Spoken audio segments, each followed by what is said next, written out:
Got late. This is chapter 9. Amanda nails Patrick. 3 people in deep water. Tuesday, November 6, 2007. It's an ugly story in which people whom this girl had in her home, friends, tried to force her into relations that she didn't want. Interior Minister Giuliani Amato. At 1:45 a.m. on November 6th, Amanda Knox accused her boss, Patrick Lumumba, of murder. Her statement named him as the killer in one confusingly given sentence. The American girl spoke in English, which interpreter Anna Donino translated into Italian for Rita Ficara, who wrote up the report in Italian police parlance. No audio or videotape of November 5th/6 interrogations would ever emerge from the Questera, either for Amanda or Raphael. Thus, the entire evening would remain a case, as they said, police said. Retranslated back into English from the Italian, Amanda Knox's statement said, "On Thursday, November 1st, on a day when I normally work, while I was at my boyfriend Raphael's place at about 8:30, I received a message on my cell phone from Patrick, who told me the club would remain closed that night because there weren't any customers and therefore I would not have to go to work. I replied to the message telling him that we'd see each other right away. Then I left the house, saying to my boyfriend that I had to go to work. Given that during the afternoon with Raffaele I had smoked a joint, I felt confused because I do not make frequent use of drugs that strong. I met Patrick immediately at the basketball court, Piazza Grimana, and we went to the house together. I do not remember if Meredith was there or shortly came afterwards. I have a hard time remembering those moments, but Patrick had sex with Meredith, with whom he was infatuated, but I cannot remember clearly whether he threatened Meredith first. I remember confusedly that he killed her. The Patrick story pivoted on the text message that Amanda sent to him on November 1st, but Ficara didn't pull Amanda's actual words off her cell phone. Instead, she paraphrased, "Okay, see you later, good evening," as I told him we'd see each other right away, completely changing the meaning. As perplexing as this statement of Amanda's was, it marked a huge step forward for the officers.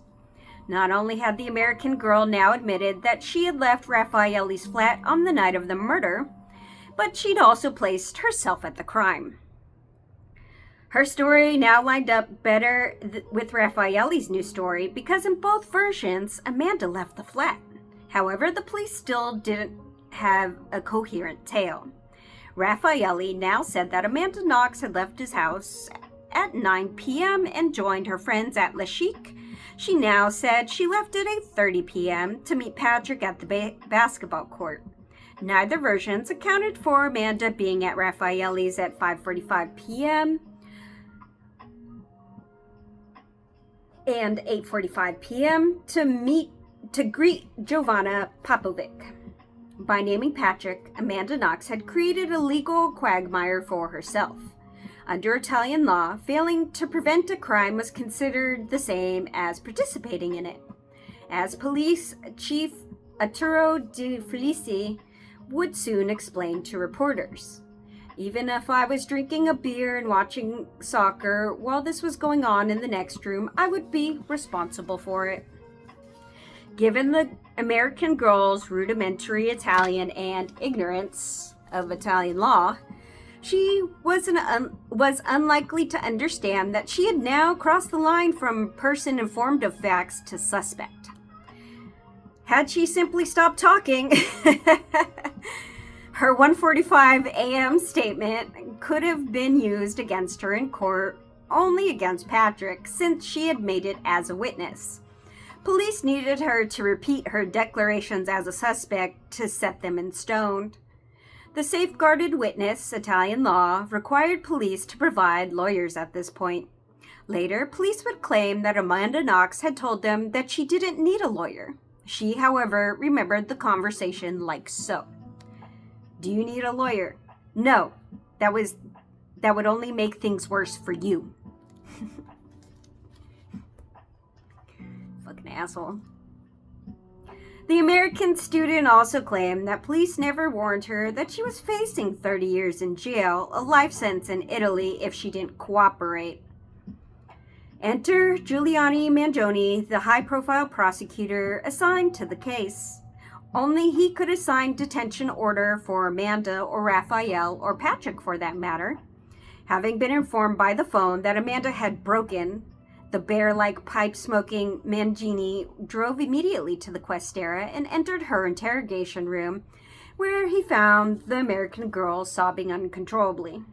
Mangini, the father of 3 teenaged girls, had a fatherly, folksy manner at his disposal, but during interrogations he could be forceful, accusatory, threatening. In fact, his fiery interrogation techniques were captured in a non-fiction bestseller, The Monster of Florence, written by American novelist Douglas Preston and Italian journalist Mario Spezzi, both of whom run afoul of the prosecutor while researching their book. They did not share Mangione's belief that Satanism was behind the Monster of Florence serial murder case, the slaying of 7 couples over the course of several decades. All women had been caught in the act of making love in the Florentine hills. Mangione after linked those crimes to another murder case he was prosecuting in Perugia, not only accusing Spezzi of interfering with this investigation, but also had him thrown in jail for 23 days. He hauled Preston in for questioning too, after which he celebrated thriller writer prudently decided to pack up his family and leave Italy. Mangione had not emerged from the battles unscathed. In fact, while prosecuting the Kircher case, both he and former Perugia Police Chief Michel Gutierrez would be on trial themselves for abuse of office and wiretapping charges related to their involvement in the Monster of Florence's investigation. Until 10:30 p.m., Amanda Knox had just been an American college student scrawling Italian grammar lessons into a green notebook. Now she was signed a statement accusing her boss of murder. She had placed herself at the murder scene, and now she faced Mangione. 4 more unaccounted hours went by. It was not the lounge of the Lady Windermere here, there, with the tea on the hour and the clock aside. It was not the lounge of Lady Windermere there, with the tea on the hour and the cookie aside, wrote Frank Sfarzo of Perugia Shock. According to Amanda, it was more of the same. She said, the interrogations kept yelling, "You met Patrick. You know you met Patrick. What did you go there for?"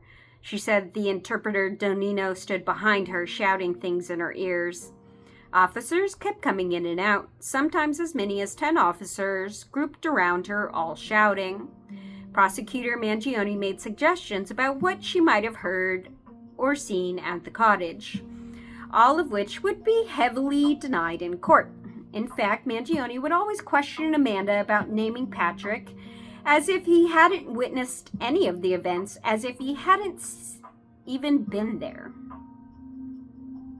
Just before dawn, Amanda signed a 5:45 a.m. statement, both streamlining and embellishing the Patrick story. An officer wrote it down for her in Italian. "I want to voluntarily report what happened because I'm deeply disturbed and very frightened of Patrick, the African owner of the pub called Le Chic on Alessi Street, where I worked occasionally. I met him on November 1st at the night after I sent the message to his message with the words, 'See you later.'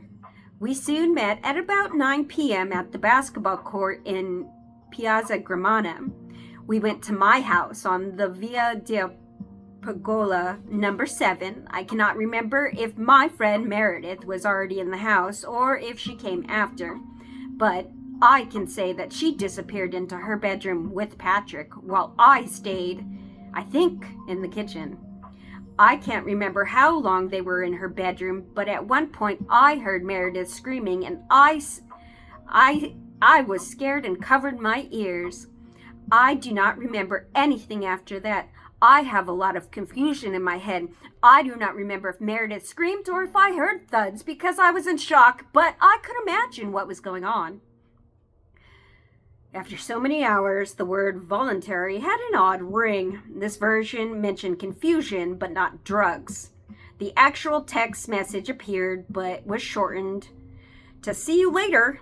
Amanda's meeting with her boss now took place at 9 p.m. and not 8:30. Again, the basketball court, shrouded and scary at night, was chosen as the meeting place. After suggestions from the prosecutor, Amanda now also mentioned a scream and thuds, but said confusingly because she couldn't remember them. Amanda briefly described the conversation she had with Patrick outside the Storini on November 4th, claiming that he wanted to know what the police were asking her. Then she pulled Raffaele's alibi. I'm not sure whether Raphael was also present that night. I remember I woke up at home and my boyfriend was in his bed in the morning, and then I went back to my home where I found the door of the flat open. At the bottom of the document, the officers presented the firing squad an SCO made for an unusual observation. At the end of her statement, Amanda Knox repeatedly covered her face with her hands and shook her head. As soon as Amanda signed the 5:45 a.m. statement, she calmed down, according to the police. She wiped her tears. Kara led her down to the cafeteria and encouraged her to help herself to pastries and espresso, whatever she liked. Later, other officers supposedly teased Fakar about the royal treatment she provided to the American girl, such as the offering of her brooch, and not making her wear the handcuffs required of suspects. That's some of the stuff I'm saying. This is kind of bad police work and white privilege. A little this, a little that. It is what it is.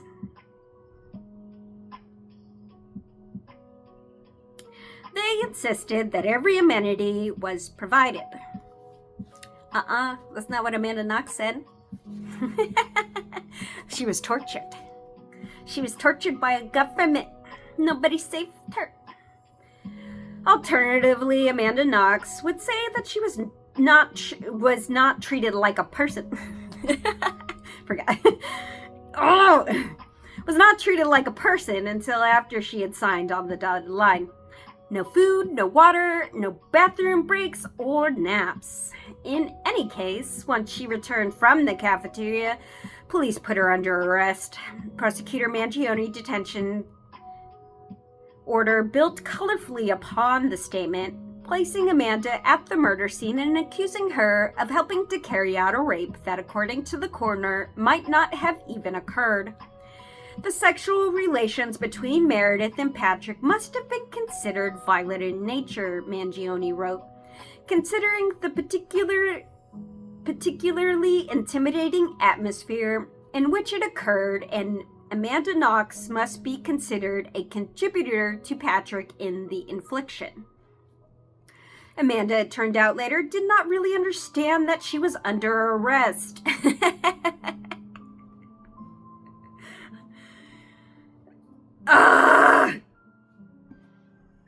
No offense, I'm so tired of Amanda Knox right now. She thought that she would be allowed to go home after she signed the statement, but either she had convinced herself or the police convinced her that they were keeping her at the station for her own security. Prosecutor Mangione also signed arrest orders of Raffaele and Patrick using Amanda's words. According to the Corriere della Sera, her account is confused. It's understood that the girl has not told the whole truth. But the prosecutor believes that her statements are still good enough to sign the detention order also against the two men. The entire flying squad, at least 36 officers, showed up to watch the American college girl be cuffed, processed, and carted off to jail. And this was because the entire mobile patrol squad had taken part in the investigation of this serious bloody crime, said Manuela Comati, a local prosecutor who would join Mangione much later in the process. It does not mean that there's physical aggression or mobbing, as the police scrambled to process her paperwork. Amanda suddenly told Fakara that she wanted to give her a gift. She asked for a pen and a paper so that she could write down her thoughts. Fakara was happy to oblige. Amanda then scrawled a 4-page memorial in English, a voluntary declaration made in her large, loopy writing. Fakara pre-prison report described this disorganized, peculiar, bewildering document. After a detainment and subsequent to being transferred to Kapani prison, Amanda Knox asked for a writing paper with the aim to produce a written account that she had the intention of handing over to the undersigned before her transfer to prison, asked that it be read by all the police. The undersigned then received the alleged manuscript in English language of Amanda Knox and informed her that the writing, after translation into the Italian language, would be sent to the judicial authority proceedings. In this mishmash of emotion, Amanda expressed great shock and perplexity about what she'd just done. She scribbled the Patrick story as a vision and nothing more. Fakara couldn't read what Amanda had written, though, because she didn't speak English.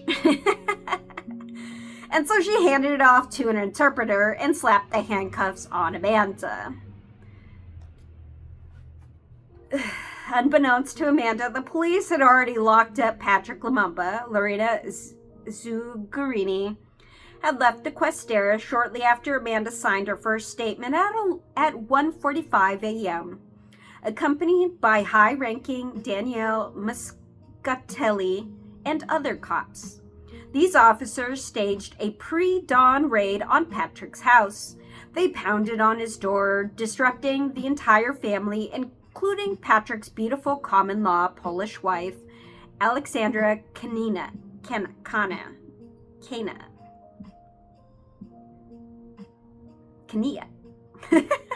I'm sorry, ma'am.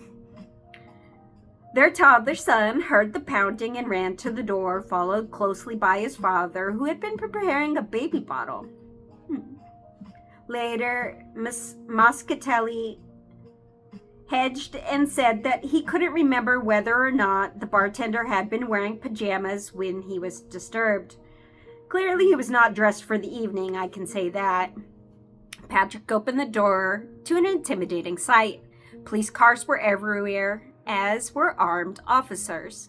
They rushed into the flat, yelling insults, he later said. They handcuffed him in front of his terrified wife and crying son.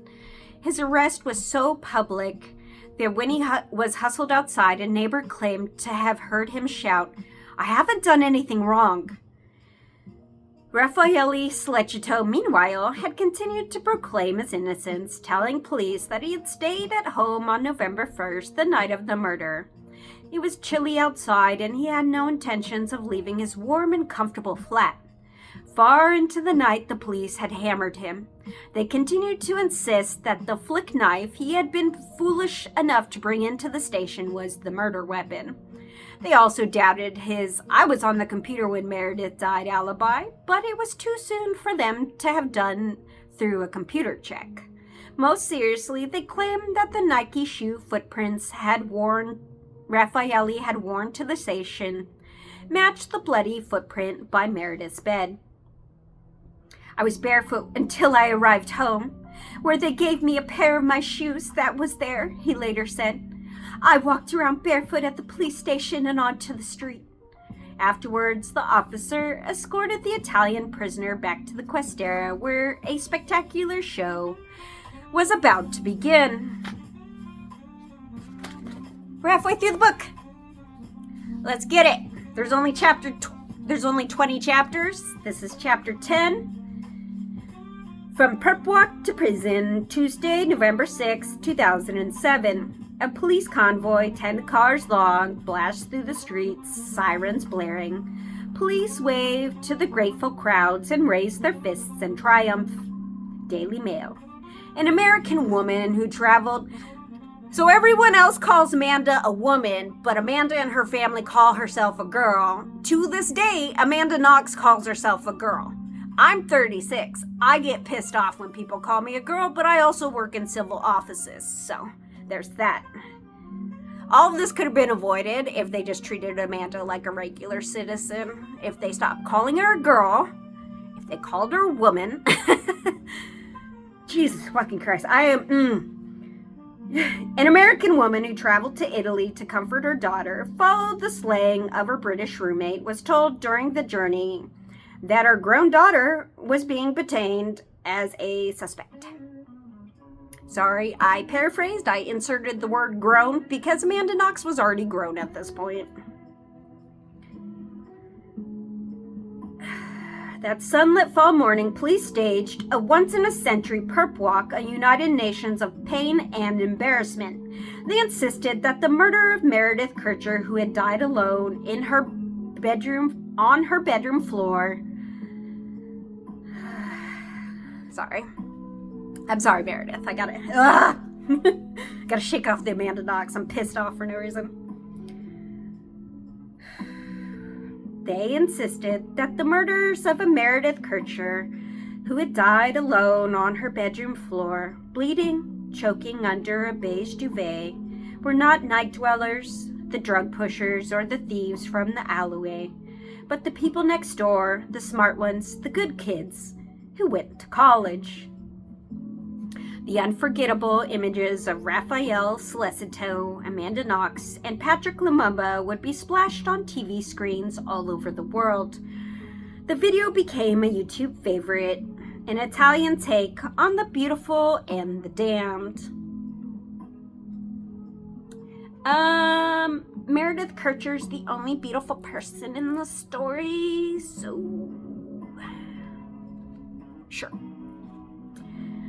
Through the set of double doors at the Questera, police thrust the suspects onto the world stage one by one. Flanked by plainclothes cops, a prisoner would hover in the doorway long enough for their photo opportunity. Then the officers would haul the prisoner down the steps, across the sidewalk, and into separate squad cars beyond the Capini prison, 80 miles away on the pine-studded plains near Rome. First up, Raffaele Celestito. The Italian university student was dressed in the same belted gray jacket that he had loaned Amanda Knox on November 2nd, the one she wore in the kissing video. Raffaele had pulled the hood over his head, concealing his upper body, a popular perp walk technique in Italy where making a bella figure a good impression is important at all times. Raffaele might look clumsy, foolish even, an Italian reporter explained, but at least his face would not show up on TV. Well, he's on TV still, he's fine. He could be any young Italian man in designer jeans and running shoes. Next, the big prize, a handcuffed young girl dressed in casual clothing of an American college student, a black fleece jacket, a Chicago White Sox sweatpants, hiking boots, a big patterned shoulder bag, and a gray wool hat. The cops had pulled the hat over Amanda's blonde hair and blue eyes.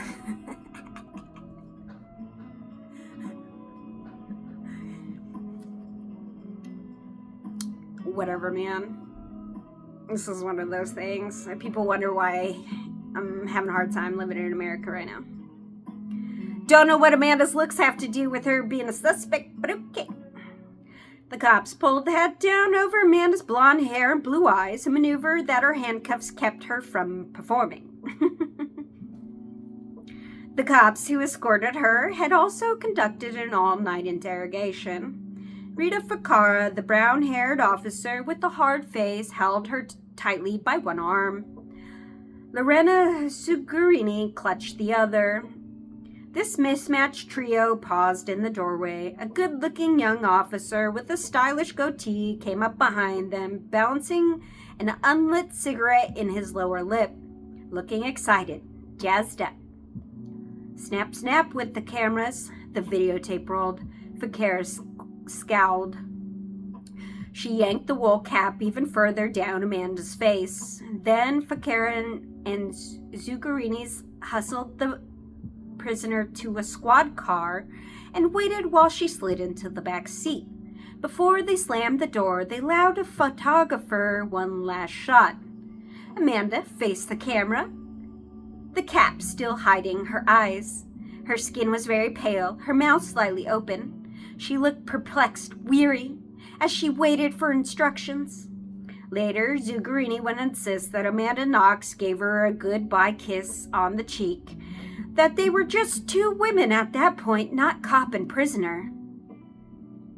She felt certain that they had parted on good terms. Then it was Patrick's turn to face the flashbulbs, clad in a thick brown sweater and jeans, his hair in short dreadlocks.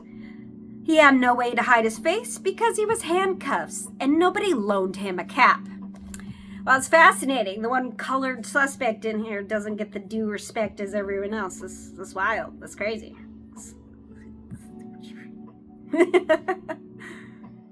One of Perugia's most recognizable citizens, he stood in the doorway, his face clearly visible. Only hours before, he had been a business owner, a spouse, and a proud father, asleep in his bed. Now he was suspected of murder, parading in front of cameras, and nobody would ever forget that. As the officers escorted him to the squad vehicle, he stared defiantly into the cameras. Once the door slammed on the last prisoner, a celebration began. Police wanted to send a message to tell the townspeople that they had the killers in custody. Detectives had solved the Meredith mystery, and Perugia could finally sleep well again. So they lined up vehicles, switched on headlights, and honked a horn in jubilation. Instead of driving directly to the prison, they headed uphill into the old town, horns blaring. I have seen police behave like this only once before, and that was when they arrested one of the country's most notorious mafia dons. The startled locale told the Daily Mail. They were celebrating, saying, "Look at us, look what we have achieved." Police Chief Arturo Del Felice wrapped up the event with the British correspondents calling the presser in Questera's white briefing room, where a gigantic blue banner proclaimed Polizia di Stato, a salute to the Perugia police. Investigators had drawn a standing room-only audience by sending out sizzling press release, promising to reveal the identity of Meredith Kircher's killers. In a navy blue suit, crisp shirt, and striped tie, De Felice displayed a confident manner and tousled white hair on Mario candidate about to swing into a stump speech. I'm hungry. I want peaches.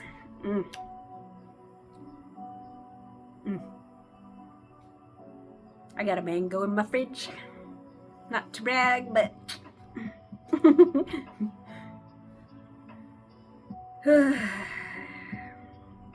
He presided over a long rectangular table of blonde wood flanked by high-profile police officers in plain clothes, from Domenica Profazio to Monica Napoleoni and Edgardo Giobbi from Rome.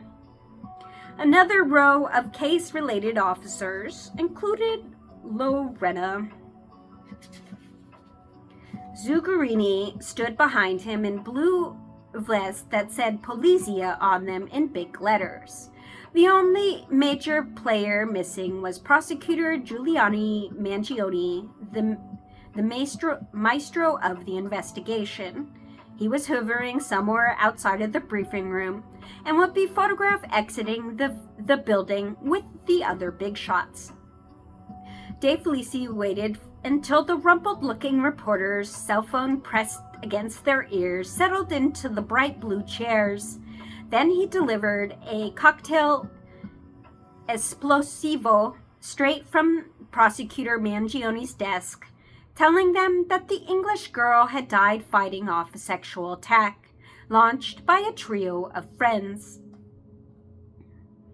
The stunned reporters stared at one another, shaking their heads, muttering, "Dio," and "incredible."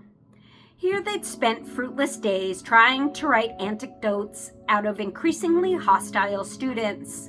Now they had a story that practically wrote itself. Kircher killed in refusing orgy, the Times would announce that night. As the reporters aimed their microphones in De Felici's direction, he wove them a cinematic saga about a long, dark night at the Questera that had ended in a total victory before dawn.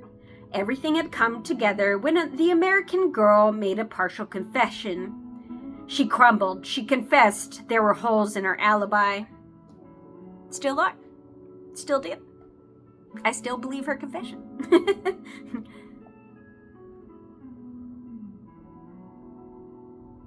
Well, I believe the first confession where she just doesn't know where she was. Y'all ever see like those Reddit threads where they talk to elders and then the elders are like on their deathbed being like, "I gotta let it off my chest. I murdered so-and-so." Like, I have a feeling this is gonna be one of those mysteries where, like, if we're lucky, Amanda Knox will get dementia or something and then she'll just confess or forget that she had like 80 stories in motion. She crumbled. She confessed. There were holes in her alibi.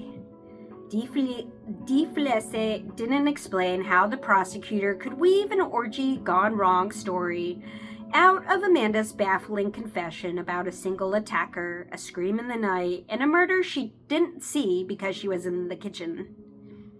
A story, moreover, that she was already trying to recant.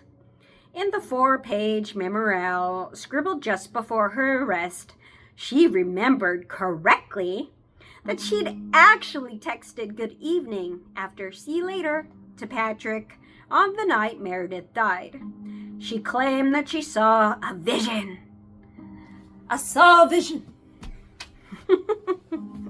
Sorry. To this day, Amanda still got visions. She got damn visions of him entering Meredith's room. Nothing more. Nothing more. A vision. She said that she had never seen until the police pressured her at the Questera, even hitting her a few times, evidently during the run-up of the fateful 1:45 a.m. statement in which she named Patrick Lumumba. In regards to this confession that I made last night, I want to make it clear that I'm very doubtful of the veracity of my statements because they were made under the pressures of stress, shock, and extreme exhaustion. Not only was I told I would be arrested and put in jail for 30 years, but I was also hit on the head when I didn't remember a fact correctly. I understand that the police are under a lot of stress, so I understand the treatment I received. However, it was under this pressure, and after many hours of confession, that my mind came up with these answers. In my mind, I saw Patrick in flashes of blurred images. I saw him near a basketball court. I saw him at my front door. I saw myself cowering in the kitchen with my hands over my ears because in my head, I could hear Meredith screaming. But I've said this many times so as to make myself clear. These things seem unreal to me, like a dream, and I am unsure if they were real things that happened or just dreams my head has made to try to answer the questions in my head and the questions I am being asked.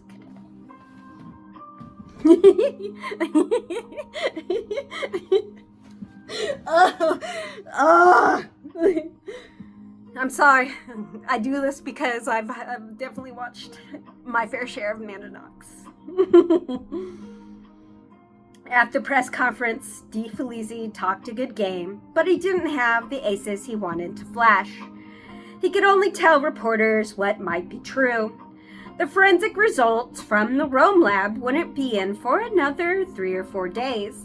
Detectives couldn't nail down DNA, blood splatter evidence, or other crucial elements. They didn't know who'd left the bloody handprint on the victim's pillowcase or the feces in the toilet. And although they swore that Raffaelli had left the bloody Nike print by the bed, they couldn't be sure. His flicked knife hadn't been yet tested for blood or DNA, so they referred to it as compatible in the abstract. So what's the motive? A reporter yelled out loud. Felice. Oh, Felice.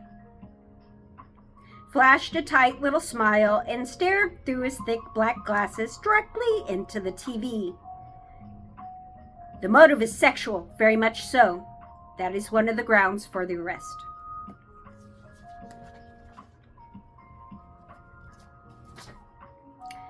This was another shocker, since just the day before, Coroner Lawley had toned down speculation that Meredith was sexually assaulted, saying that only he'd found interesting elements. Lawley had also told the Telegraph, "I can confirm that Miss Kircher may have been sexually active before the death, but it was definitely not a rape."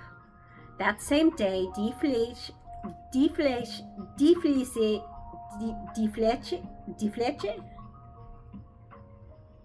himself had urged patients, saying it would be 60 days before he would have the technical information to back up the autopsy results, meaning feedback from the court appointment experts. Although DeFelice didn't explain this puzzling turn of events, his remarks had one very welcome effect, finally putting to rest the Meredith had sex with her killer stories. I'm having a hard time reading this because I got all these pictures. Hey, Nez. Hey, girl. I wonder who she would have been.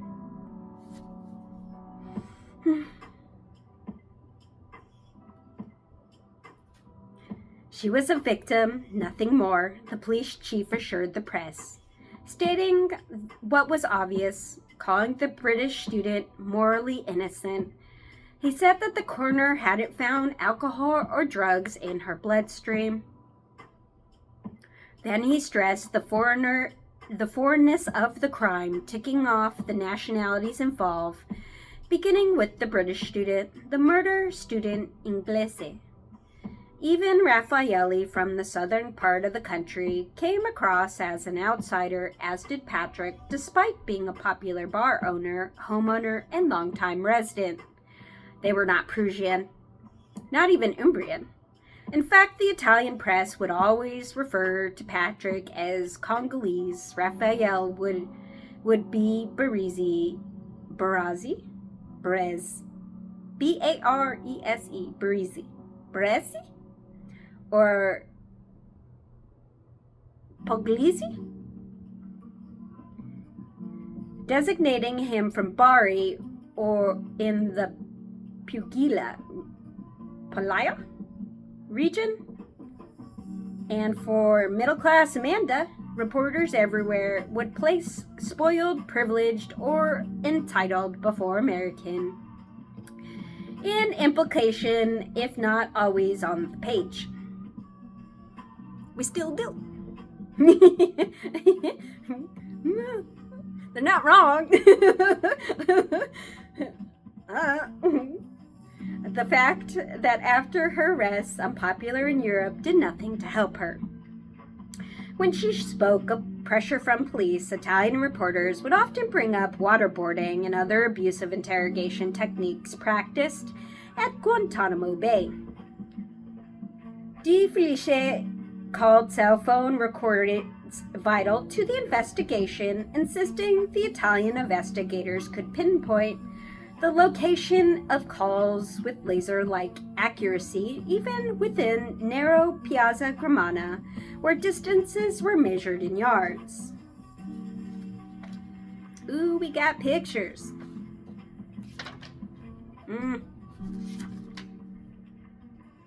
There's like only 2 pictures of Meredith.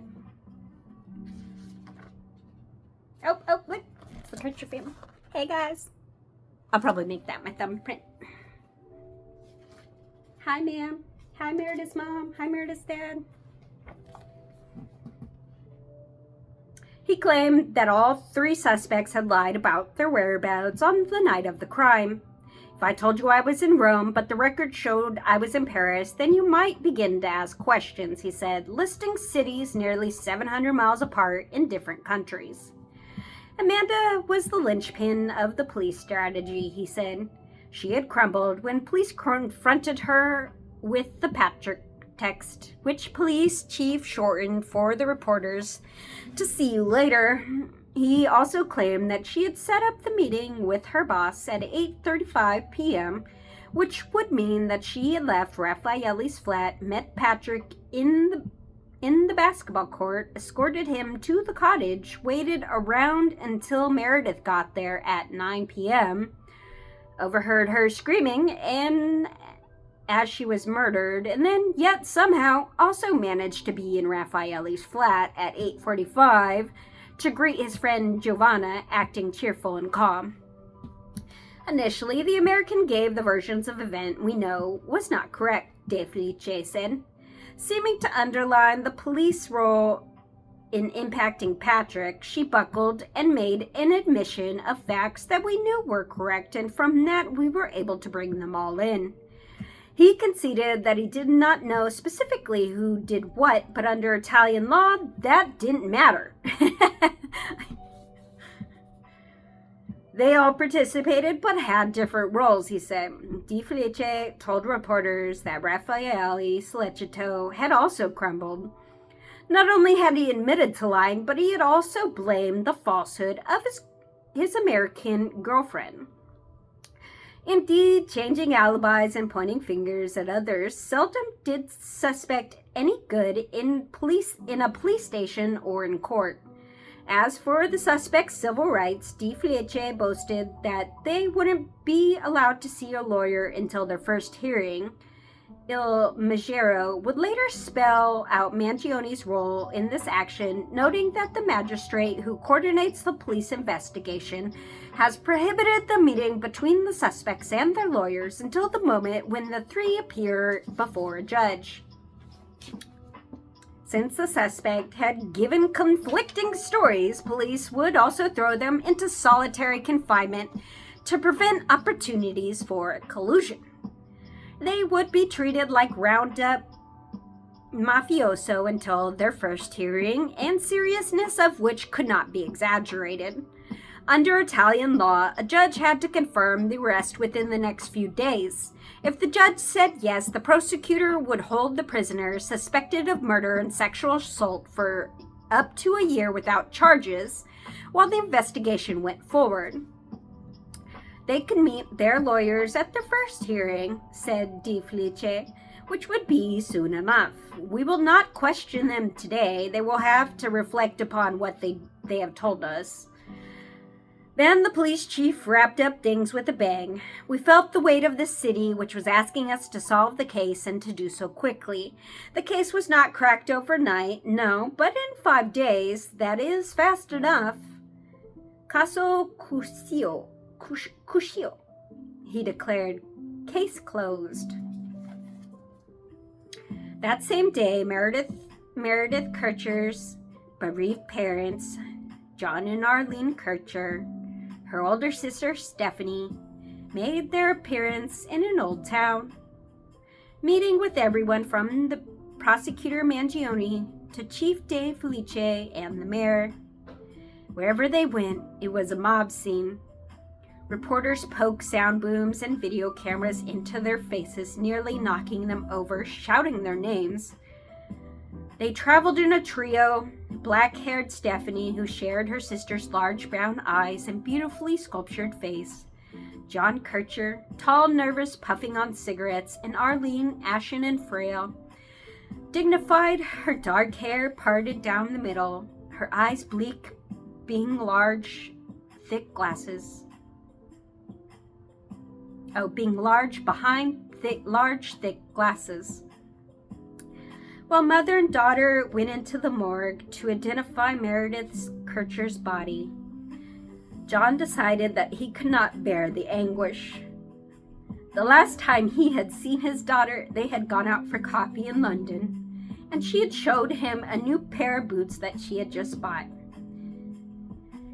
He had wanted to remember his daughter like that. Ugh. God, this is fucking awful. Dressed all in black, the Kircher's face, the cameras flashing, reporters that day in a press conference organized at the Sangello Palace Hotel by the British ambassador to Italy. The small hearing room had rows of plastic chairs arranged as if in a church. In the aisle down the middle, chattering reporters had filled all the seats. They all also leaned against the walls and sat on the floor. The clicking of the cameras, the flashing of the bulbs continued as Stephanie squared her shoulders and took deep breaths. Nothing can prepare you for the news we received on Friday evening, and it has taken us this long for us to feel able to express our thoughts, she said. Ms., as she was fondly known to us and to those who knew her, was someone very special, a 21-year-old student who was into her studies, working hard, and enjoying spending time socializing with her friends and family. As anyone who had been lucky enough to have known her would testify, she was one of the most beautiful, intelligent, witty, and caring people you could ever wish to meet. Nothing was ever too much of an effort to her, a loving daughter and sister, and a loyal friend. This is some of the stuff you can tell I'm Native American. My empathy's out of control right now.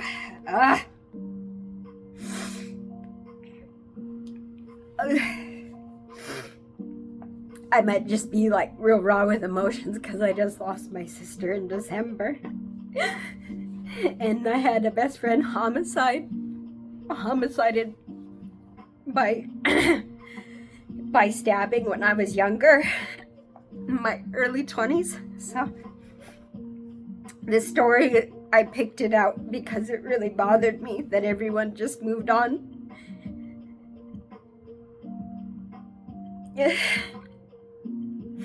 I'm here, miss. We're here, miss. All 300 of us. Stephanie said that the family took comfort in the fact that Meredith had achieved her Italian dream and reached a happy point in her life. In closing, we would like to appeal to anyone who may feel they have any information, no matter how trivial it may seem, to contact their local police and to help us bring to justice the person who destroyed so many lives. Wax from the candlelight vigil still clung to the church steps when the Kirchers stopped by to see the beautiful makeshift shrine. Red rosebuds, petals, and notes of remembrance had been tucked in among the votive candles. Arlene, John, and Stephanie lingered by the fountain for a long while the press captured their still stark faces.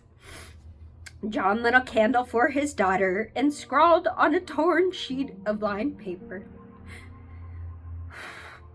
"Love you forever, Meredith. All my love, Dad." That evening,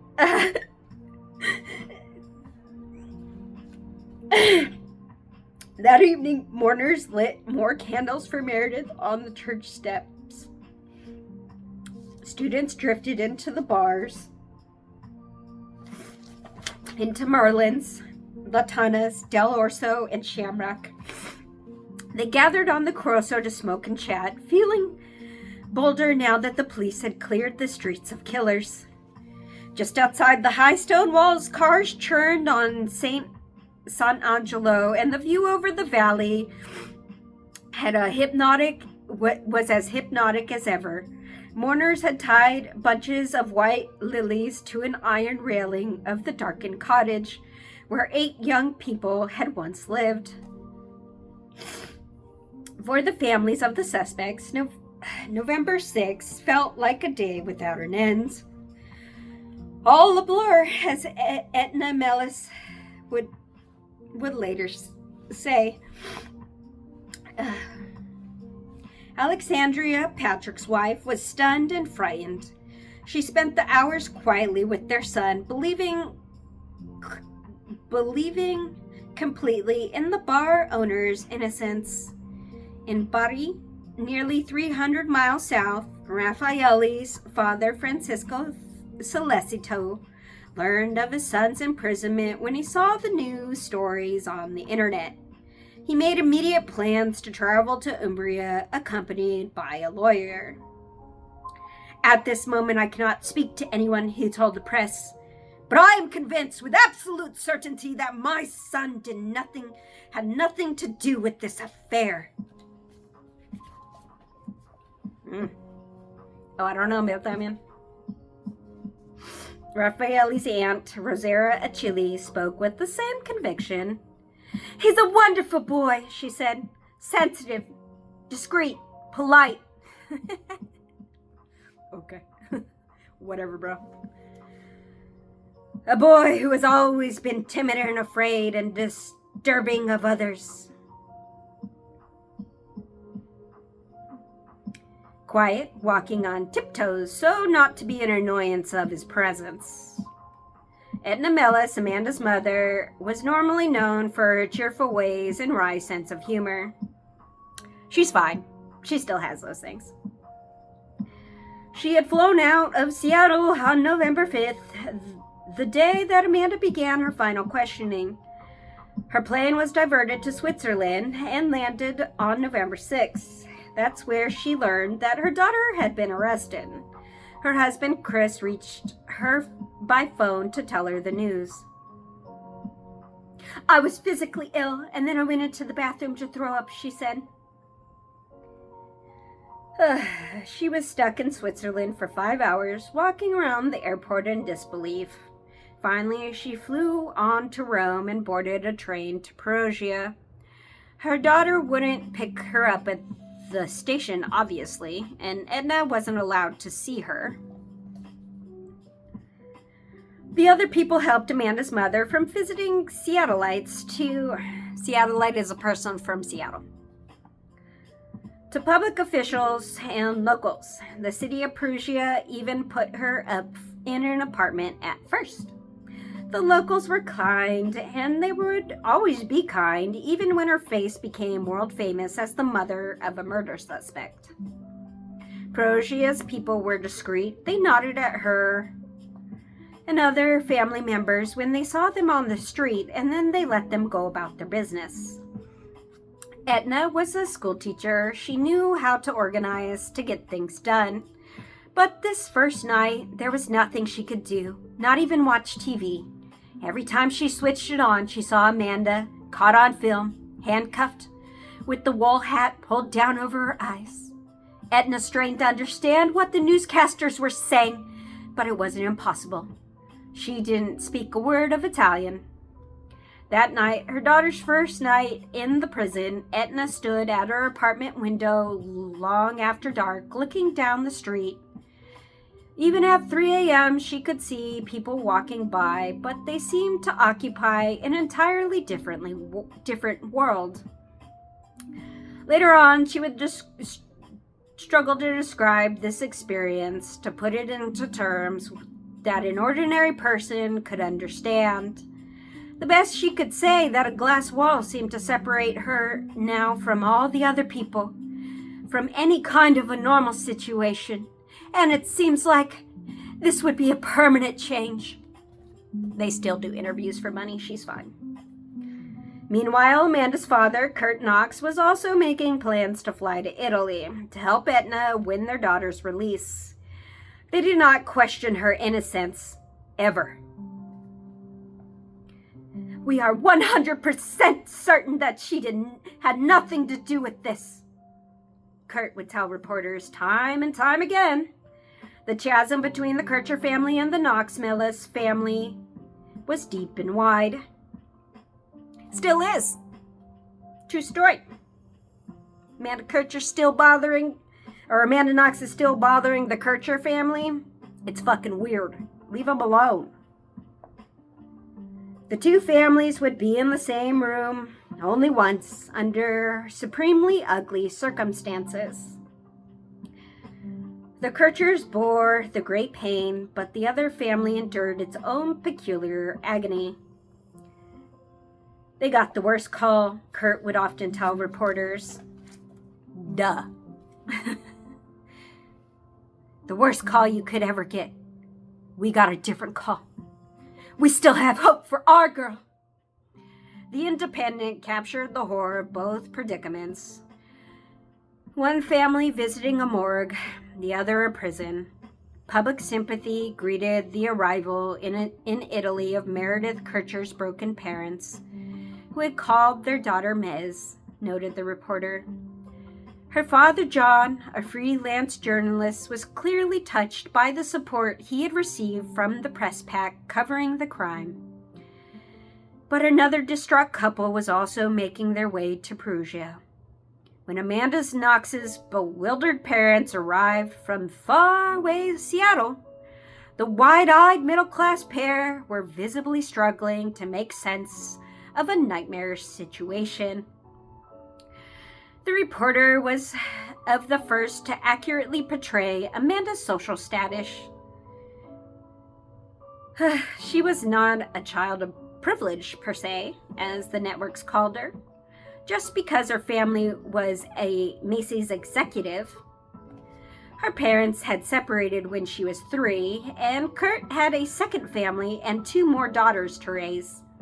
The Knox-Mellis families lived in well-educated middle-class as the Knox-Mellis family lived as well-educated middle-class Seattleites do, in nice circumstances, on safe streets, not on waterfront estates where billionaires like Paul Allen and the Microsoft co-founder kept yachts bigger than the average Seattle house. No, she was upper middle class. By all means, look that up. I grew up impoverished. I was one of those students that wasn't able to eat in elementary school every day. Amanda Knox was able to do that. She's fine. She is like 5 seconds from being considered upper middle class. She's fucking fine. To this day, she's still fucking fine. She still makes money out of draining whatever little life is left in Meredith Kircher's name. She's fucking fine. I'm gonna lay that out now. You guys are kicked out of the comments from the John Bonet story. Sorry. But in all reality, I don't know why we're here. Outside of the fact that I wanted to prove that one book could tell a more complete story than Amanda's bajillion lies.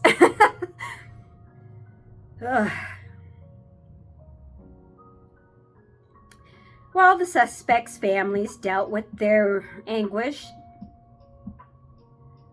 Jacoby Pantalone, the prisoner director, boasted of offering his notorious prisoners every comfort, which somehow included stripping them of full medical exams and taking them to be psychoanalyzed.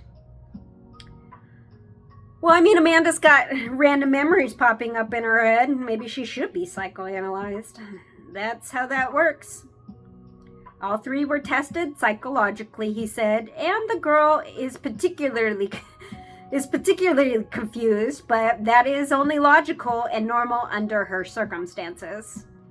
Besides the shock of imprisonment, the 3 also had to deal with solitary confinement, which can cause feelings of claustrophobia, depression, and panic if prolonged. Yet these same prisoners would need to clear their heads, and quickly, if they hoped to get out of prison. Not only did they have only a few days to prepare their all-important hearing, but they faced a year in jail without charges if the judge confirmed their arrests. Barred from legal representation, Amanda Knox hadn't yet learned what any dime store lawyer could told her. Stop talking!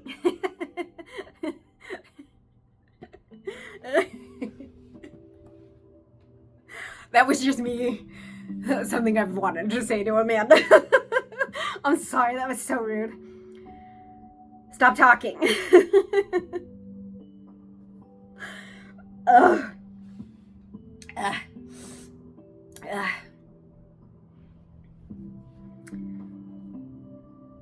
Stop talking. You will only hurt yourself. Don't say another word.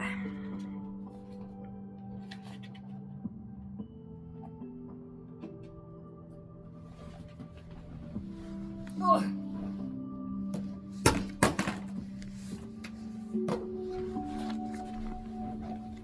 I got time for one more chapter and then I gotta go to work.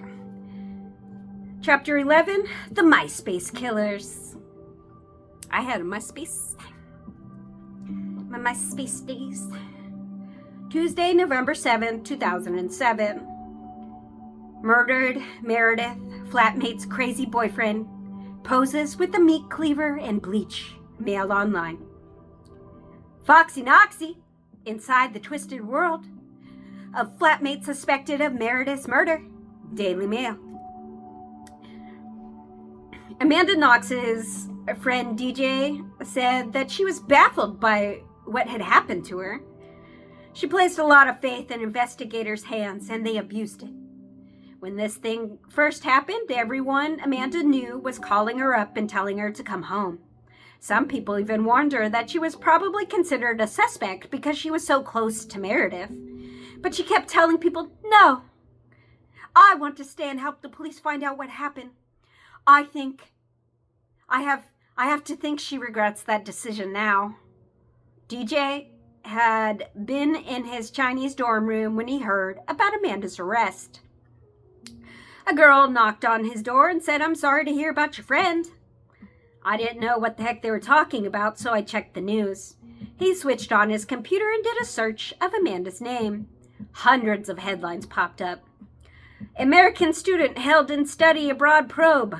I heard Meredith scream and covered my ears. Student murdered after refusing sex. I went into hysterics for about 20 minutes, said DJ. It was absolutely inconceivable that Amanda would do something like this.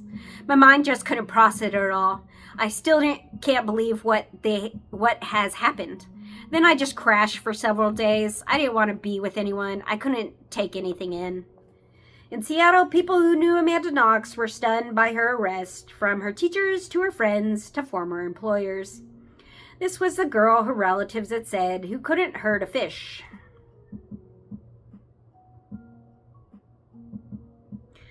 She always threw them back after she caught them. I mean, they still have a large chance of dying. Okay. British reporters awakened her Seattle friends in the middle of the night, plucking their names off Facebook and then yanking their phone numbers off the UW student directory. Two of Amanda's close friends, Andrew Seliber, Seliber, and Ben Paxton, said the Daily Mail offered $40,000 if they would talk about her personal life, but they declined. Oh, that and Amanda still does interviews. Many of Amanda's friends learned about her arrest when they switched on their TVs and saw her in handcuffs wedged between two tough-looking female cops, or when they saw her exchanging little pecks with an Italian guy in a bright yellow scarf with light hair and wire-rimmed glasses reminiscent of Harry Potter. Amanda's outraged parents took quick action, locking her Facebook and MySpace pages. But tech-savvy bloggers had already grabbed the codes and mirrored her social network pages on their sites. Reporters with British accents started hanging out at the University of Washington looking for dirt on Amanda Knox.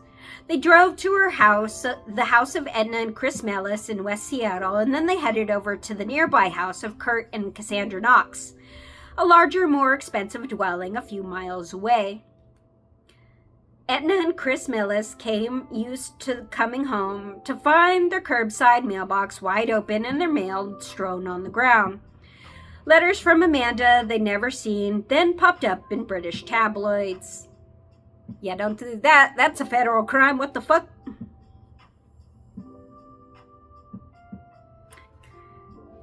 Ugh. I'm so stressed out by that one. Stealing mail is a federal crime. What are we doing, people? One enterprising photographer even shadowed Kurt Knox as if he was a rock star, snapping his photo while he was filling his car up with gas at a neighborhood station. British reporters also searched Seattle's criminal records, turning up 247 noise violation fines that Amanda had paid for hosting a loud going-away party shortly before she left for Europe. The Daily Mail managed to reconstruct this typical student party as an evening of debauchery that ended in guests running out into the streets, throwing rocks, and staging a street riot that would have made front-page news in Seattle if true. Instead, an officer came to the door. Amanda Knox greeted him, and he handed her a ticket. He paid it. She paid it. End of story. That was the party where Amanda Knox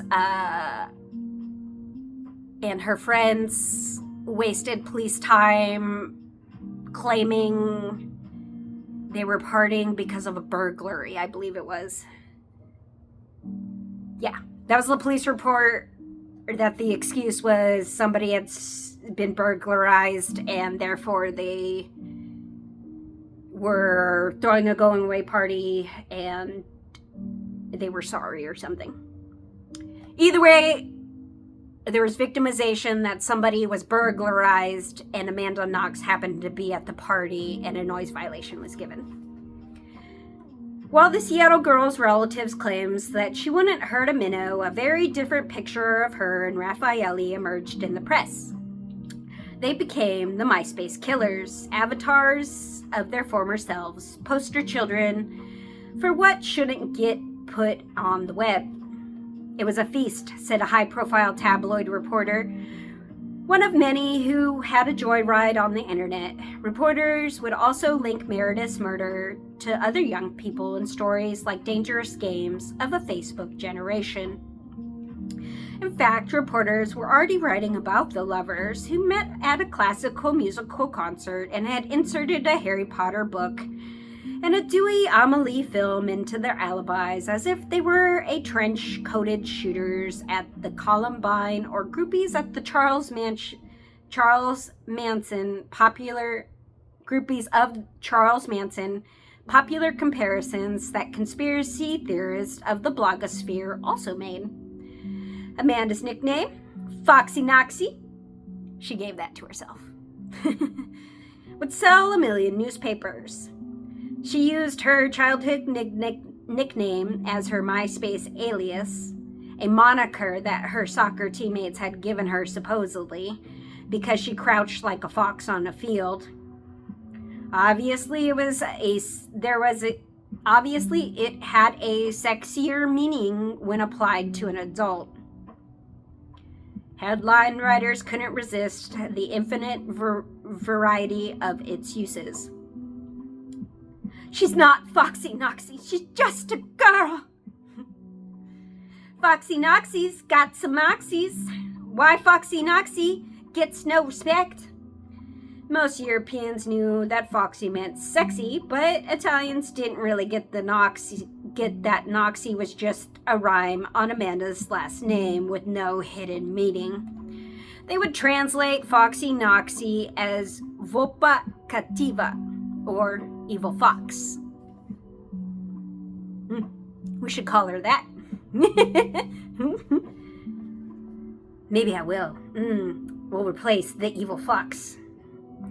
Anytime says Amanda, Evil Fox. I like that. Meaning sneaky or unscrupulous. None of this would do the Seattle girl. None of this would do the Seattle woman any good when she went before a judge. Nor would a date rape story that Amanda Knox had wrote for a UW writing class and posted on MySpace called Baby Brother. It was about a younger brother who committed a sexual assault and then described it to his older brother. This sophomoric effort came with the clumsily described rape, overheated language, and B-movie dialogue from a younger brother who thinks he knows what a girl wants. But the story didn't glorify the rape. Edna Mellis insisted that Amanda's professor had told the class to exaggerate to add shocking effects. Yet, never had such a juvenile attempt at shock fiction gotten so much literary analysis around the globe.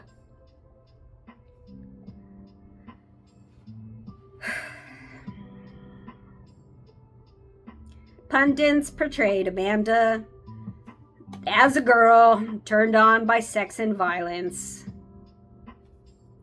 Pundits portrayed Amanda Knox as a woman turned on by sex and violence. Corrected your sentence. There you go. They insisted that she wanted to witness a rape and somehow participate. Only, I wouldn't be surprised. Americans are into some fucking weird shit. The fact that she's still doing interviews talking about this means that she gets off of talking about Meredith's death. That's for sure. That's what we're doing. That's our timeline. Cool.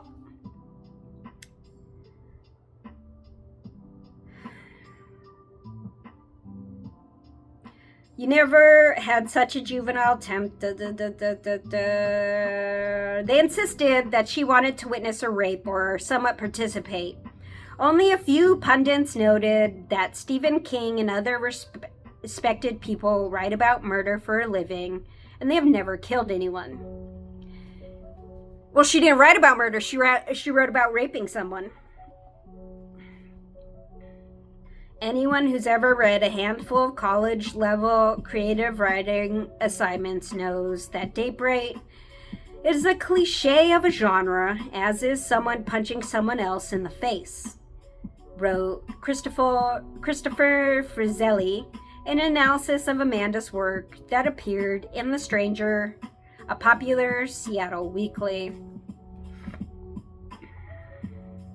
These are the sorts of conflicts that creative writing students cook up because they're taught that the first thing they need to do is cook up conflict. He also pointed out that the story had been online for a year and only gotten one comment. Amanda had also made the mistake of posting a video of herself on MySpace showing her at a small Seattle party giggling and acting tipsy.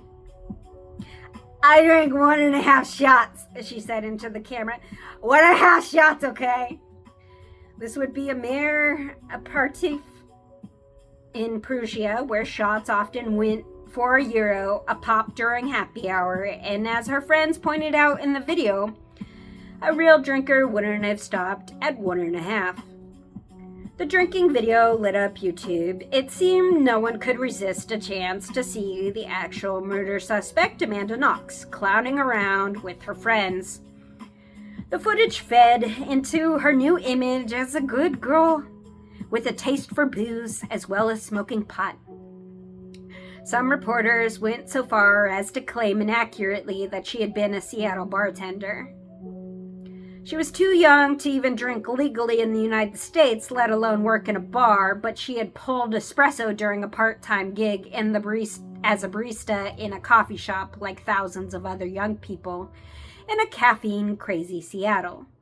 According to friends, Amanda was actually a light drinker, an impression shared with Giacomo Silenzi, Meredith's boyfriend, in a witness report. He said Amanda smoked a joint and drank sometimes, but not to excess. Her Seattle friends said she preferred to throw tea parties and drink lots of chai, a sweet, spicy Indian tea. Amanda had also put up photos of her European travels, including an unfortunate one where she was posed clutching a machine gun in a German museum. Under even more unfortunate was the caption, "The Nazi Within!" Oh, I'm Amanda Knox. The Nazi Within. What are you gonna do? I write poems about people being raped and make jokes about being a Nazi. She was just kidding around, insisted her sister Diana, who had taken that photo. Truth be told, reporters probably found Amanda's lavender MySpace page distressingly sweet at first. Not only did she refer to her mother as her greatest hero, but her foxy Noxy photo showed her in an outdoorsy outfit, denim shirt, and a wool cap, smiling as she had held up a tiny plastic bear. Her interests were mainstream, even vanilla. I mean, not the shit she writes about. That's not fucking vanilla. What are you talking about? I love things like good wine, rock climbing, backpacking, long distances with people I love, yoga on a rainy day, making coffee, drinking tea, and lots of languages. I'm 20 years old and I like new things. Oh, and soccer, and roller coasters, and Harry Potter, and yet pundits around the world could not resist to question, who is Amanda Knox? They offered only lady or the tiger extremes, devil or angel, whore or Madonna, killer or saint. Amanda became the dark angel in the Italian press, which recast her schoolgirl sexual escapades as evil, dubbed her a huntress of men, insatiable in bed, and insisted that she was una disova fissato con il cielo, incesso, a she-devil obsessed with sex. She still talks about sex a lot, for sure. Yet this woman, so apparently generous with her sexual favors, was also said to have no feelings. For Italians, even her blue eyes were a strike against her. Icicle eyes, they called her. Alexandria McDougall, a UW friend, scoffed, I've never been afraid of Amanda's beautiful eyes. I love to look at them. They're not evil. They are beautiful and kind. They're just fucking eyes, people. It's the rest of Amanda that makes her sketchy. Eventually, she and her other friends created Free Amanda and Raphael Facebook pages to push for the couple's freedom. Ann Bremer, a prominent Seattle lawyer, also helped found a support group called Friends of Amanda to halt perceived character assassination and misrepresentation of the forensic facts. But in the beginning, many supporters were too shocked to speak out. So it was startling to see the rare comments on the web, including the one from the UW Daily site on November 16, 2007. Dearest Amanda, we love you so much and we hope you're okay. Sorry everyone is making up stories about who you are. It's insane what people can make up by misinterpreting a photograph or a story, huh? Though, I must say, it is pretty funny to imagine you as a drunken, slutty pothead. Yeah, this is ridiculous. I'm not sure how you can take a beautiful, kind, energetic, loving, sensitive, outdoorsy, rock climbing, yoga, doing smiley, bouncy, academic, wonderful person and portray her as a lunatic with no soul. Well, dear, We've got your back, and we know who you really are. Love you so much. You know who we are. Yeah, Amanda never gave them money for all that charity work.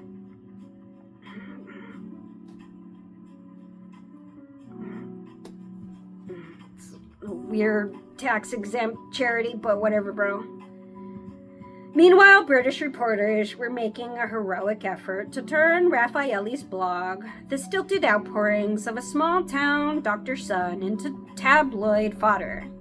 He had told readers that he was 5 feet 10 inches tall and had green eyes and blonde hair, rather than his actual light brown, that he liked vacationing in Jamaica, relaxing on the beach, and kickboxing.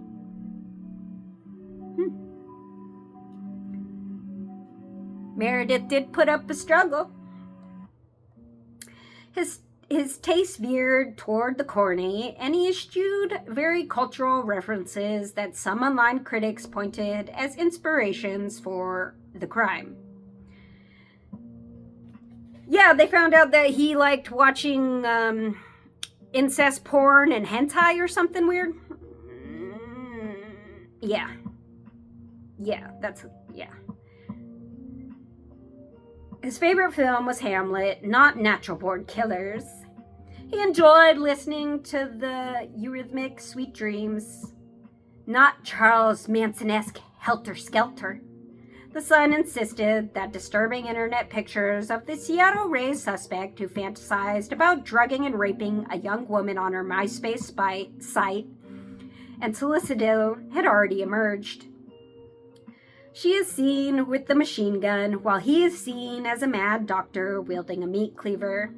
The mad doctor photo that the UK tabloids had great fun with was a shot Raffaelli swathed in his white surgical gear, brandishing a lethal-looking meat cleaver. Yet they must have known it was just a silly costume. He gave them little else to work with, never posing dressed in black leather, his foot on the kickstand of a Harley, or holding up a rifle, even in jest. I'm very honest, peaceable, sweet, and sometimes totally crazy, the computer science student wrote, not apparently realizing that crazy would have been taken as a code for cold, calculating killer. An exasperated friend finally locked Raffaelli's blog and ripped into the cowards online who had spit on him and made judgments. The friends wrote, I think they found out that his dad had wrote this because Raffaelli remains to not have any friends. Yeah, he's a weird fucking dude. I've watched a couple of his interviews too. Hello everyone, good and evil. It's one way to talk to people. I'm going to start all of my videos like that and see how many of you guys stick around. Hello everyone, good and evil. I'm not the owner of this site, but I'm going to close this blog because no one can fling mud at the same Solicito unless he is a person who knows him as well as I do. Which prompted an Italian student on a different site to write, the press is throwing slingshots at Raffaelli Solicito's blog, finding, as always, sinister forebodings and words written by one who, had he not been involved in a murder, would sound like a typical boy, grown man, would sound like a typical man, very ordinary, a little shy, a little emotional, a bit into soft drugs. It's not a thing. There's just drugs and not drugs. That's why we have classifications. A man into drugs, joking around in some macabre pictures, socializing with friends. The Italian press, like Police Chief Di Felice, placed Meredith's tragic death in some dark netherworld of foreign students, despite the fact that none of the 3 students was shiftless or purposeless. They were scholarly with inevitably strong family ties, as prosecutor Mangione would soon discover. I mean, having money and family ties are 2 different things. Both these families got lawyers and people to manage publicity before they asked their children about their level of innocence. Amanda Knox's mom still believes that Amanda is 100% innocent.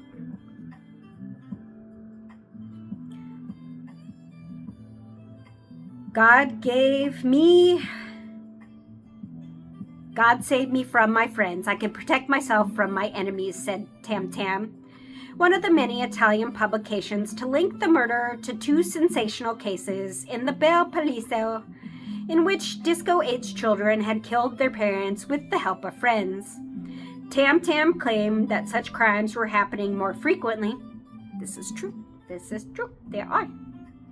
Blaming loosening family ties and violence, ripening in the environment which, if not the home, is surely that of friends and acquaintances.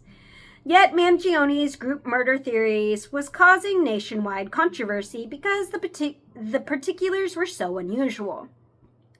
Not only did the murders involve a single assailant, but most were committed by men. Women seldom killed each other. Orgies rarely featured knives. Even so, but you know what happens? Women rob each other all the fucking time. That's a very common fucking thing. Whatever. Even so, around the globe, the guilt of all these three suspects was presented as an established fact. It appears that the Englishwoman died at the hands of her friends, stated one American news show not long after the arrest. That she, the victim, refused to play along in a high-voltage game of drugs and group sex, and as a consequence was tortured, sexually assaulted, stabbed, and left to die. When asked how she thought Meredith died, one strikingly beautiful Italian reporter in a white trench coat and a very high heel shrugged her shoulders and uttered the three words that seemed to explain so much: sex, lies, drugs. Reporters would run endless riffs with those three words, playing off the film title Sex, Lies, and Videotape. It gave a convenient answer as to why Amanda Knox would want to hurt Meredith Kercher, why Patrick Labamba would enter the room, and why Raffaele Slecchito carried a knife. Even in Seattle, where people who knew Amanda Knox would not believe the charges, strangers wondered if perhaps the Seattle Prep graduate... Oh yeah, Seattle Prep is a very expensive high school. You should know that. You can look that up. Amanda and her middle class. Middle class means something in Seattle compared to the rest of the United States. Bill Gates used to live in Washington. Yeah, they got Billionaire Row up there.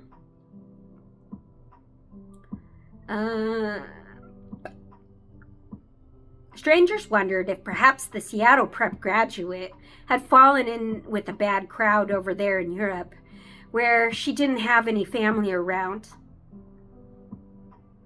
Maybe she just trusted the wrong people, the kinder ones would say. Try not to be judgmental. The blogosphere attracted people who felt immediately that they knew the suspects were guilty, and who were suspicious of their every move, some even saying that Amanda should be strung up, and that it was too bad that Italy didn't have the death penalty. La Stampa offended many Seattle residents, though when it dubbed Amanda the Dark Lady from Seattle, the Corriere di Sera offended even more with its portrayal of the Emerald City as a breeding ground for serial killers. Funny fact, Seattle has the largest percentage of serial killers in America. It's true. It's true. This is why everyone hates Seattle. Welcome to my life. Welcome to Oregon.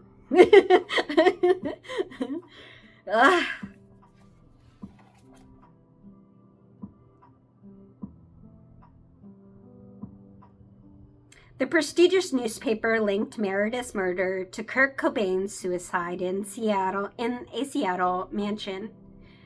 neglecting to mention how he had made his first suicide attempt in Rome. The crime of serial killer Ted Bundy, a lone wolf killer actually from Tacoma, Washington, the overcast Seattle winters, the more temperate than Rome or Perugia, and even TV shows set in Seattle, like David Lynch's tongue-in-cheek horror series Twin Peaks. Fiction, pure fiction. Corriere del Sierra later lightened up on Seattle, calling it a La City Magica, the magical city, and giving a beleaguered Amanda a backhanded compliment. If Amanda Knox were released or on remand, or because the charges have been dropped, it doesn't matter. She'd have Italy at her feet. She's got fame, the face, the story, and the right age. The frenzied attention that surrounds her today would turn into stardom. It's up to Amanda, but if she is so inclined, Italian public opinion is primed to put Amanda Knox on the A-list. Fuck Amanda Knox. God, that lady's the worst.